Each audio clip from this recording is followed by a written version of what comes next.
तो hello guys, I am pi back. तो आज हम बात करेंगे ओशिनोकी एपिसोड 6 ईगो सर्फिंग के बारे में। तो लेट्स बिगिन।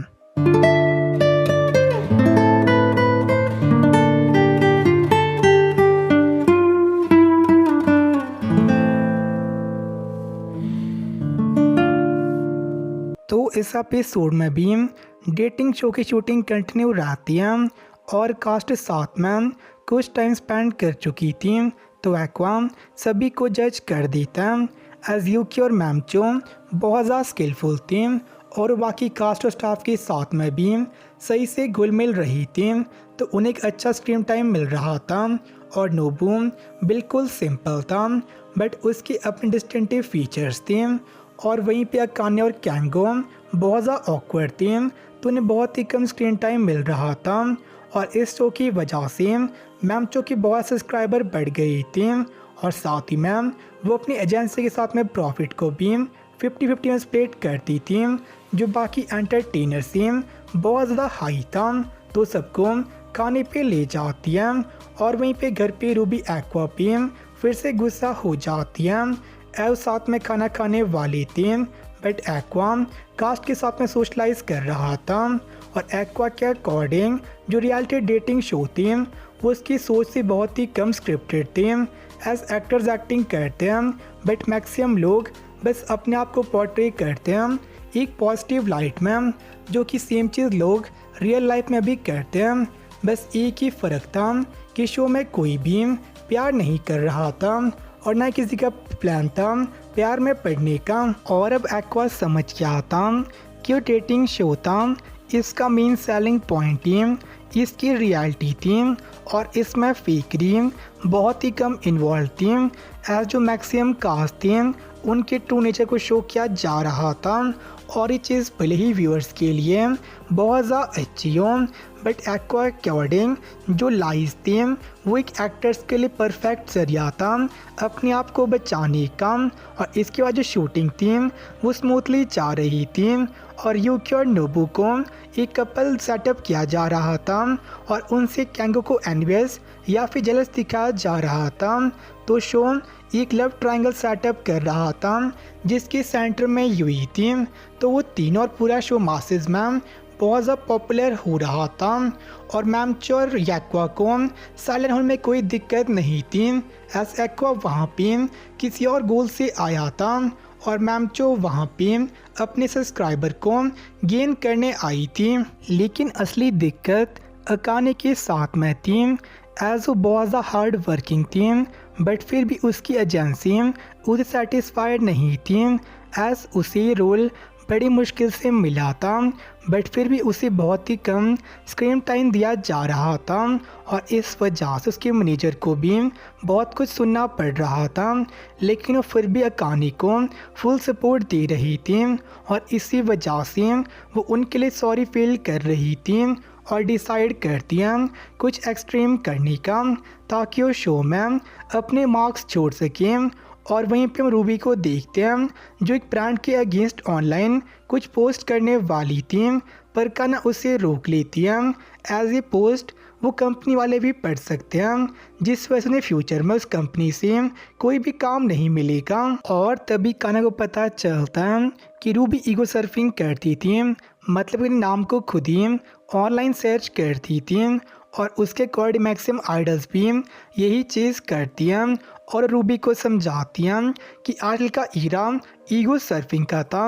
एज जो एंटरटेनर्स थे वो खुद ही अपने इम्प्रेशंस और कस्टमर एनालिटिक्स देख सकते हैं तो वो ऑनलाइन रिस्पॉन्स को ईजिली डिनाई नहीं कर सकते और उसके अकॉर्डिंग जो आजकल का समाज था उसमें अगर ऑनलाइन मैटिंग नहीं करेगी तो पीछे रह जाएगी और आइडल्स खुद एक प्रोडक्ट थी जिन लोग देखते थे तो उन्हें अपने आप को ही प्रमोट करना पड़ेगा। और वहीं पे अकाने भी ईगो सर्फिंग कर रही थी बट उसे अपने बारे में बहुत ही कम रिजल्ट मिलते हैं और उसमें भी लोग कह रहे थे कि उसकी शो में कोई प्रेजेंस नहीं थी और उसे रिप्लेस कर देना चाहिए। और नेक्स्ट दिन अकाने ट्राई करती हैं यूकी नोबू के बीच में आने का ताकि उसे भी स्क्रीन टाइम मिल सके और वो प्लान कर रही थी एक बैड गर्ल प्ले करने का, जो यूकी से ट्राई करेगी नोबू को स्टील करने का ताकि वो शो में स्टैंड आउट कर सके। और यूकी को पता कि अकाने बहुत ज़्यादा एंग्शियस थी, एज शो एंड होने वाला था और वो स्टैंड आउट करना चाहती थी, बट उसे क्या इतने ईजिली उसे स्टैंड आउट नहीं होने देगी और वो उससे फाइट करेगी स्टैंड आउट होने के लिए। और नेक्स्ट दिन अकाने और कैंगो आपस में बात कर रही थी, पर वहाँ पे यूकी आ जाती और कैंगो को वहाँ से ले जाती है, बट अकाने भी स्टैंड आउट करने को फाइट करने के लिए तैयार थी, और लेकिन वो गलती से यूकी चेहरे पे स्क्रैच कर देती है, जिससे शूटिंग वहीं पे रुक जाती है। और अकाने भी बहुत ज़्यादा डर गई थी और उसे यकीन नहीं हो रहा था कि उसने जस्ट अभी क्या चीज़ कर दी थी। एंड नेक्स्ट दिन यूकी को एक शूट पे भी जाना था, तो बहुत सॉरी फील कर रही थी। और ये देखिए यूकी भी उसे शांत करती है, एज उसे पता अकाने बहुत ज़्यादा हार्ड वर्किंग थी और सबकी एक्सपेक्टेशंस भी खरा उतरना चाहती थी, जिसकी वजह से उसने वो चीज़ करने का ट्राई किया था जिसमें वो अच्छी नहीं थी, और इस वजह से ही ये सब कुछ हुआ था।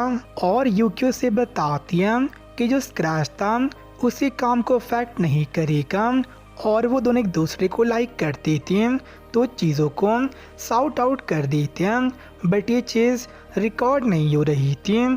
तो भले उन दोनों के बीच में सब कुछ ठीक हो गया था, पर ऑनलाइन लोग अकाने को बहुत ज़्यादा हेट कमेंट कर रही थी और उसकी बेइज्जती कर रही थी। तो इस पे अकाने एक ऑनलाइन पोस्ट करती है जिसमें वो माफ़ी मांग रही थी और चीज़ों को एक्सप्लेन कर रही थी, बट इसके बाद से हेट कमेंट्स और ज़्यादा बढ़ जाते हैं और लोग उसे बहुत ज़्यादा हेट दे रही थी। एज अगर एक इंसान माफ़ी मांगता है तो लोग बिलीव करते हैं कि वो एडमिट कर रहा था कि उसने कुछ गलत किया है।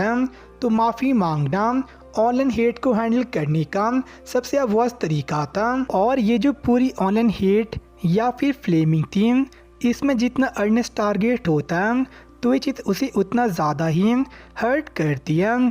तो ये एडवाइस किया जाता है कि जो ऑनलाइन हेट थी उसे इग्नोर करने का, लेकिन अकाने इसके बारे में सोच रही थी और ये सोचते हुए सो जाते कि नेक्स्ट दिन सब कुछ ठीक हो जाएगा, बट ऑब्वियसली चीज़ बिल्कुल पॉसिबल नहीं थी।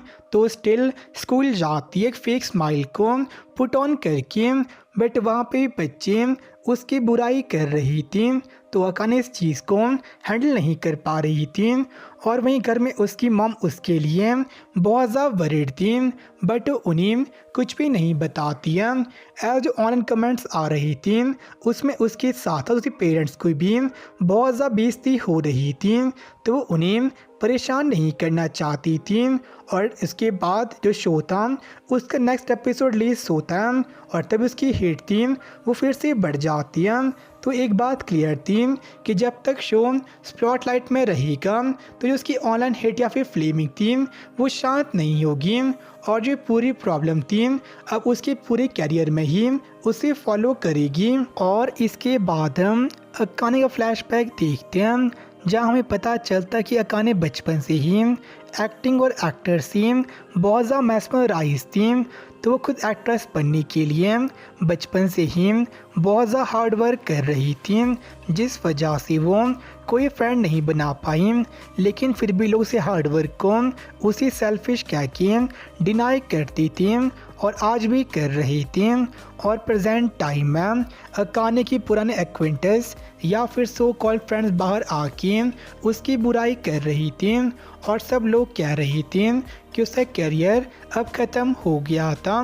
तो इससे अकाने बुरी तरह टूट गई थी और जो पूरी चीज़ें हो रही थी वो उससे थक गई थी, तो सुसाइड करने चली जाती हैं, लेकिन एक्वा उसे लास्ट मोमेंट पे बचा लेता है और उसे शांत करता है क्या कि उसका एनिमी नहीं था, जिस पे अकाने रोना शुरू कर देती है और एपिसोड भी यहीं पे एंड हो जाता है। तो आज का एपिसोड काफ़ी सही था। एज हम अकाने को देखते हैं जो कि शो में एक मार्क लीव करना चाहती थी और वो लिटरली यूकी पे मार्क लीव कर देती है। तो बहुत ही ज़्यादा बुरा जोक था। बट अब बात करते हैं कुछ सीरियस चीज़ों की। जो साइबर बुलिंग या फिर फ्लेमिंग थी, ये सबसे अफेक्ट उन्हें ही करती है जो कि हार्ड वर्क या फिर अर्नेस्ट होते हैं। तो लोग ऐसी बुलिंग स्टार्ट कर देते हैं बिना किसी कॉन्टेक्स्ट के, जबकि जो एक्चुअल डिज़र्व करते हैं वो इस चीज़ से बच जाते हैं उनके पीआर की वजह से, या उन्हें कोई फ़र्क नहीं पड़ता।